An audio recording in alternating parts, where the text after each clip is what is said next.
Hey, what's up everybody? Welcome to episode number 181 here on season number 2. And today we are getting into Acorns Recap August edition. These videos are meant for educational purposes only and not meant to be taken as financial advice. You are responsible for your assets and to properly protect them. So always please do your own research. This month on my Acorns account, I actually had some pretty solid growth. It was a little bit slower than like the last month and then also slower than the other accounts that I manage, but it was still decent growth for this account. As it sits right now, I've grabbed a 3.29% year-to-date return, which is up from last month. Last month's year-to-date return was a 1.85, so almost doubled what I did last month. It's relieving, honestly, it's relieving for me to see my account, my Acorns account, be above 3%. I remember like 3 months ago, it was down, actually, I think below a negative, I want to say 1% or 2%. So it's nice to, kind of be in like a safe area, being 3% up at least, especially this year, and also being 40% exposed in those bonds. I mean, personally, it feels like I can just relax a little bit more. And yeah, actually in my notes right here, it does say that I was negative 5.9% return year to date 4 months ago. So in, I think like April, May, June. Last month, I had a $44.51 positive net return. This month I added another $34.64 in profit, so that's really good.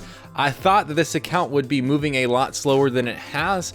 I mean, especially when comparing it to my stash account, but there's not really much a difference. I think the stash is like a 3.89 year to date, where this is a 3.29, so it's about 0.5% difference in growth, and this is by all means my most conservative account. My gross on Acorns this month was $91.32, which last month was $144.77, so it's a little bit down.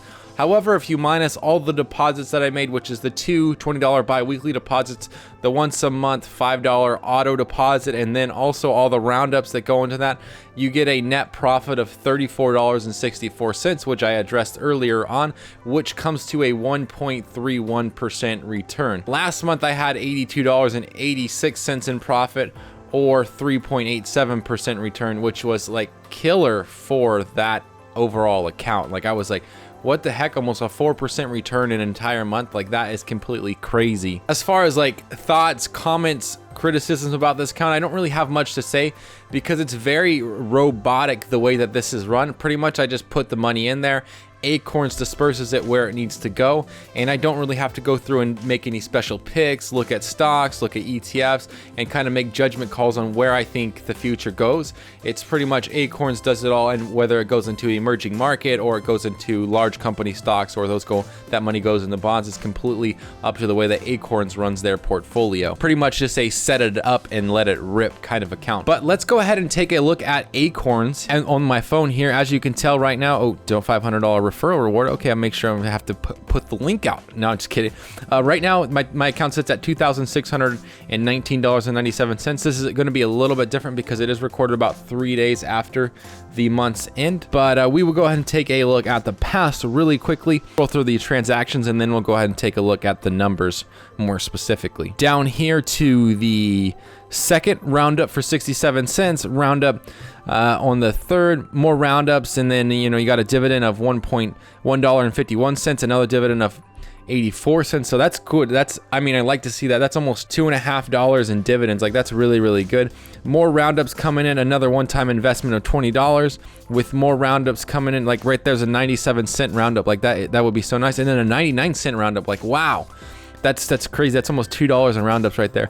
More roundups, a one-time investment of $20 on the 23rd, and then more roundups, and then my reoccurring investment on the 27th for $5, which is, I guess, just to, originally when Acorns started out, they're like, your account is only 80% set up correctly. You need to add a auto deposit in order for it to be like 90%, and then link a second card. And I was like, okay, I'll just do $5 a month. Like that way I can be 90% correct or whatever with the portfolio. And then finishing out a roundup on the 30th for 82 cents. And then as you can tell, like the month of September, a lot of roundups on the 3rd, and then on the 4th, a little bit of roundups. But as far as total amount invested, I've invested $2,312.67 with a total gain of $272.13.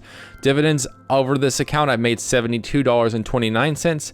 From found money, I've made 17 cents, and my referrals, I made 35 cents. So I've only had about 7 referrals from this overall account with all the videos I put out, because I don't really share my Acorns link, because I really want to show people that you can make money in the stock market without needing to do affiliate marketing.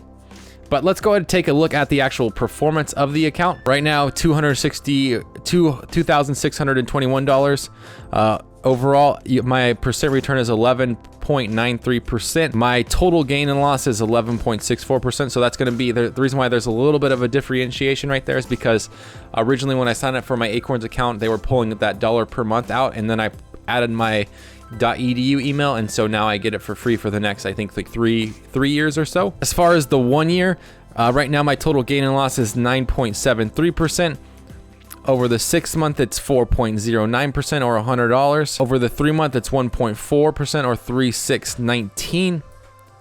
The 1 month, there's basically no gains or losses, 6 cents. And then over the 1 day, I'm down a little bit, about $4.36 and negative 17%. As far as like percent breakdowns or the amount of money invested into each ETF, we'll go and look at that real quick. As you can tell, about $750, $760, $70 in large company stocks. Small company stocks is about $266. Emerging markets only $74.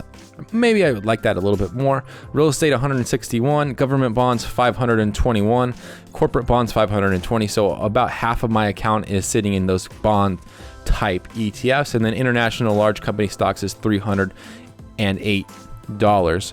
Percent, you're looking at 29% into large company stocks. Small stocks is 10%, emerging market 3%, real estate 6%, government bonds 20%, corporate bonds 20%, international company stocks is about 12%, and then here's the shares per each ETF as well. But I mean, honestly, like this is by far like one of my favorite accounts that I have, because it does generate a pretty consistent return and I don't have to spend a whole lot of time on it. I would say that my most stressful account is probably my Robinhood account, because it is very, very actively managed and I have to put in a lot of work to run that account the way that I want to run it. Where this one, it runs similarly the way that I run every single other account, and so it's really, really nice that I don't have to pick ETFs, that those have already been picked, and I can just kind of put money in there and know that that money is actually working for me in the actual market. But we will go ahead and leave it right there. Let's jump into the question of the day real quick, which is what looks like it should taste better than it